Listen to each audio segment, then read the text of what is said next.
Assalamu alaikum. My name is Ishan Rahat Qureshi. I'm the founder and CEO of High Achievers League. We help students apply for fully funded masters and PhD programs. So we shortlist universities and programs based on the student's profile that includes their academics, their extracurriculars, their work experience, internships, and any thesis or research that they have done.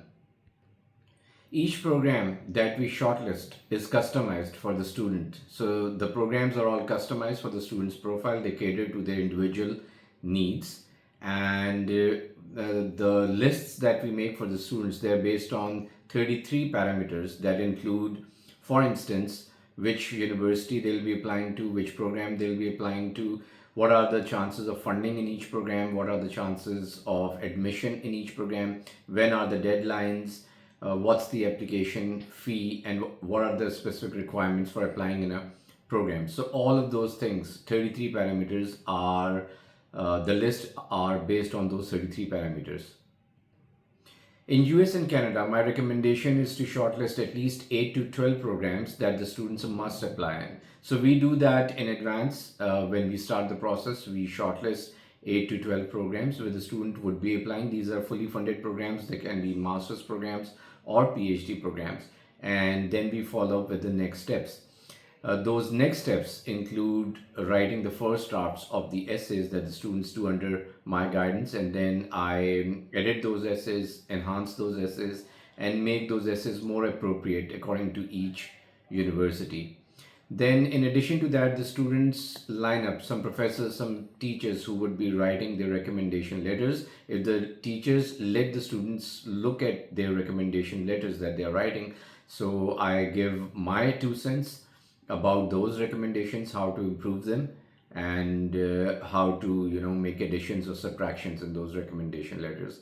Then the students start making application accounts in each of those universities, and under my guidance they fill the application forms. And once one application form is completed, I review the whole application form, I give a green light to the student, and then they apply in those universities.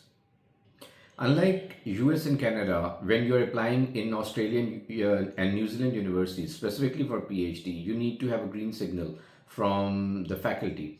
So the work that we do for Australia and New Zealand is a bit different from what we do for US and Canada. So for Australia and New Zealand, we make email templates, and those templates are tweaked according to each professor that the student would be targeting and each program that the student would be targeting.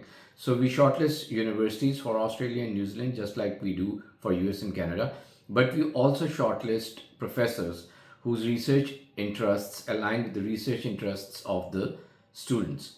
So the next task is then to send emails to each of those professors, and once we start getting positive responses, then we come up with the next strategy of how to get in touch with the teachers, how to do Zoom meetings with them. The student does those meetings, but there is a strategy that needs to be followed in order to get a green signal from those professors. So once we know that now we can apply in an Australian or a New Zealand university either directly or through an expression of interest, then we help the students do that.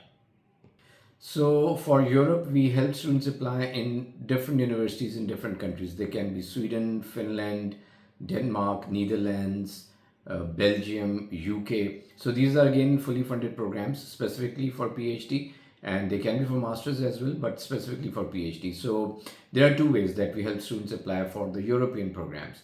So as you may know that in Europe, when you're applying for a PhD program, you are actually applying for an employment. So PhD is considered to be like an employment where you get salary for doing the work with the professor.